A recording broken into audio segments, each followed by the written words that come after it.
dengan waktu yang singkat, Pak Daus dengan beserta istrinya didampingi oleh lawyernya hadir memenuhi undangan kita untuk klarifikasi atas pengaduan mantan dari istri Pak Daus yang mendapat berkaitan dengan hak anak.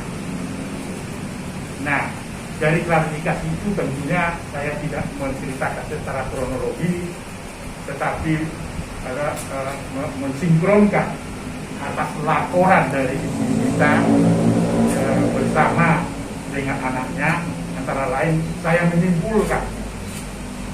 menyimpulkan bahwa demi kepentingan terbaik anak, polemik ini harus dihentikan. Demi kepentingan terbaik anak, polemik ini harus dihentikan. Karena apa? Karena itu merupakan pelanggaran terhadap hak anak. Jadi kesimpulan saya nanti bisa diklarifikasi kepada lembaga. Yang pertama tentu sesuai dengan akta lahir. Sesuai dengan akta lahir dan pengumuman secara publik bahwa anak umur 9 tahun berinisial I itu adalah anak dari Daus Mini dengan Ibu Yunita yang dibuktikan dengan akta lahir. Akta lahir ini adalah dokumen negara. Itu artinya negara mengakui bahwa inisial I yang berusia 9 tahun itu adalah hasil dari perkawinan Pak Daus Mini dengan Ibu Yunita. Yang kedua, Daus Mini harus membuka akses komunikasi yang saat ini sebenarnya yang sebelumnya adalah miskomunikasi saja. Oleh karena itu atas tuntutan anak dari Pak Daus ini meminta supaya akses berkomunikasi dengan bapaknya itu dibuka. Saya kira itu hal biasa saja. Nah, yang ketiga tentu saya meminta kepada keluarga besar ini untuk membicarakan hal-hal yang menyangkut tentang keberadaan I itu dalam keluarga dari Pak Daus. Dan saya juga sudah menyampaikan bahwa atas kedudukan dari anak berinisial I itu tidak lagi disoal soal DNA atau tidak DNA. Karena demi perspektif perlindungan anak, kalau itu disoal, itu adalah merendahkan martabat dari kemanusiaan anak yang berinisial I. Itu kesimpulan Komnas Perlindungan Anak. Tadi kami sudah bicarakan telanjang lebar. Tentu hal ini hal biasa supaya polemik ini harus dihentikan demi kepentingan terbaik anak. Saya kira tidaklah adil bahwa anak kita soal kedudukannya tanpa ada hubungannya tentang apa yang menjadi hak anak dan seterusnya. Saya kira itu kesimpulan Komnas Perlindungan Anak dan memohonkan kepada Pak Daus, nanti Pak Daus akan memberikan jawaban dan sebagainya, itu adalah hak dari Pak Daus. Tetapi apa yang saya simpulkan dari hasil laporan yang dilakukan Ibu Yunita dan klarifikasi dari Pak Daus Mini dan istrinya didampingi lawyernya, kami punya kesimpulan itu sekali lagi sesuai dengan akta lahir dari anak berinisial I itu. Daus Mini harus memastikan bahwa I itu adalah hasil perkawinan antara Daus Mini dengan Yunita. Itu penting untuk memberikan perlindungan pada anaknya. Daus Mini wajib membuka akses komunikasi layaknya ayah dan anak. Lalu kemudian hal-hal yang sifatnya memberikan tanggung jawab nafkah, saya kira tidak disoal lagi karena memang itu merupakan tanggung jawab sebagai orang dewasa. Soal besar kecilnya itu tadi ya, kita mendengar juga dari Ibu Yunita itu bisa besar kecilnya itu karena memang harus dimaklumi karena corona dan sebagainya ya. Corona kan berdampak kepada saya juga, kepada kawan-kawan, kepada Daus, kepada Acong dan sebagainya dan sebagainya. Sekali lagi kita harus hentikan sekarang polemik tentang DNA atau tidak DNA. Urusan rumah tangga itu adalah urusan rumah tangga dari Daus Mini dengan istrinya sekarang. Saya kira demikian dan terima kasih. Saya berikan kesempatan kepada teman-teman atau langsung Pak Daus akan memberi respon atau kita menunggu pertanyaan-pertanyaan dari kawan-kawan, sehingga nanti Pak Daus Mini dengan istrinya dan lawyernya bisa memberikan. Jadi gini, menyangkut kasusnya Daus Mini terhadap istri pertamanya, kita mesti lihat dulu dalam putusan pengadilan itu apa isi dari putusannya, apalagi menyangkut anak. Di satu sisi Daus tidak mengakui itu anaknya dari hasil buah perkawinan.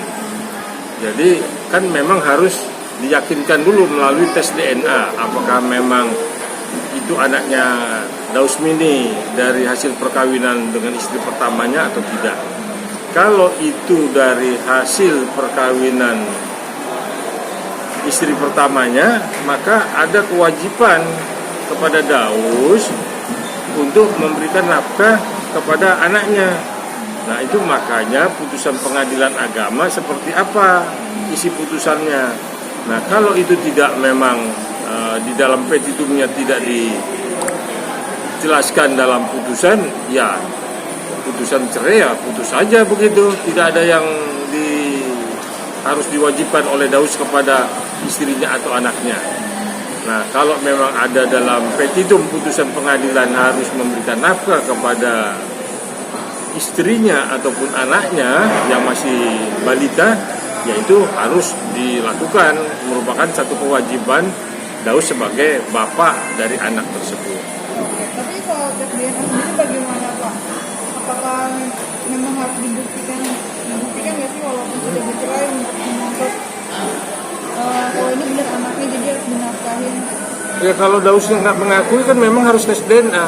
Nanti dari hasil tes DNA itulah bahwa hasilnya seperti apa. Apakah memang ini hasil dari perkawinan antara Daus dengan istri pertama atau bukan? Nah itu ketahuan di tes DNA. Kalau ternyata itu adalah hasil buah perkawinannya, nah maka di dalam putusan pengadilan itu tempo hari apakah memang dalam gugatan cerainya itu salah satu tuntutannya itu memberi nafkah kepada anaknya setiap bulan kepada si Daus yang harus merupakan bapaknya memenuhi kewajiban daripada tuntutan itu. Nah ini yang kita perlu lihat putusan pengadilan negeri agamanya itu apa gitu. Jadi nggak asal cerai tapi tidak ada kewajiban-kewajiban yang harus dipenuhi oleh entah itu mantan istrinya, entah itu mantan suaminya si saudara Daus. Ada yang mau disampaikan nggak bos? Bos ini kan satu lagi nih bos. Ini kan maksudnya di tes DNA ya kan mau di ini. Kalau memang tidak terbukti itu anaknya Daus, apakah ada sanksi hukumnya bos? Jadi gini, memang ketika memang menyangkut kepentingan anak, tapi si bapak atau salah satu tidak mengakuinya, misalnya ibunya atau bapaknya tidak mengakui seseorang, itu bisa dilakukan tes DNA kok, dan itu cepat. Nah cuman yang jadi pertanyaan saya ketika putusan pengadilan agama, si istri menggugat Daus ini apakah memang ada permintaan kewajiban kepada Daus untuk menafkahi anaknya. Nah tapi kan justru si Daus tidak mengakui bahwa itu anaknya. Nah tinggal memang istrinya harus membuktikan bahwa itu adalah anaknya Daus hasil perkawinan dari istri pertama. Istri kedua nggak boleh ikut campur. Ini hak penuh daripada istri pertama terhadap tuntutan cerai kepada saudara Daus. Seperti apa isi tuntutannya itu? Masuk nggak poin-poin mengenai kewajiban-kewajiban Daus ketika perceraian ini dikabulkan? Jadi intinya balik lagi ke putusannya ya Pak? Kembali lagi kepada putusan pengadilan negeri agama, apa putusannya? Nah kalau keputusan pengadilan agama sudah menyatakan bahwa Daus harus memberi nafkah, harus. Tetapi kan ini Daus tidak mengakui bahwa itu anaknya. Ya, kita tidak bisa memaksa Daus supaya Daus memenuhi kewajibannya. Kecuali istri membuktikan, baru menggugat balik lagi supaya hasil tes DNA ini, kalau ternyata Daus tidak mengakui hasil tes DNA ini menyatakan itu anaknya Daus, darah dagingnya Daus bisa dituntut. Ada unsur Dia menelantarkan anak dan membohongi tidak mengakui anaknya. Kan ada pasal yang mengaturnya, dan itu ancaman hukumannya bisa 3-4 tahun untuk Daus. berarti ada unsur pidananya ya bos. Ada, kalau Daus memang ada niat jeleknya hanya menghindar dari kewajiban, ternyata itu anaknya sendiri, ya Daus bisa dituntut. Kan namanya penelantaran. Nggak main-main, itu ancamannya di kawah pidana bisa 3-4 tahun. Bos, ada yang mau disampaikan bos sebagai praktisi hukum nih? Ya, saya pikir ini pelajaran lah ya kepada semua suami istri muda ya, ataupun selebriti, seperti apa ketika perkawinan itu berlangsung, lalu setelah mempunyai anak, anaknya dibikin akte kelahiran apa tidak. Ini akte kelahiran mana, kan begitu. Ini kan Daus tidak mengakui apakah ada akte kelahirannya, mungkin tidak ada akte kelahirannya. Nah, ini pelajaran untuk semua yang remaja-remaja, jangan asal nafsu kawin, tapi begitu 1 tahun 2 tahun minta cerai, sementara anak tidak dijelaskan statusnya apa dari hasil perkawinan itu. Anak benarkah dalam akte perkawinan atau anak jadi-jadian? Tapi kan itu intinya. Oke. Cakep.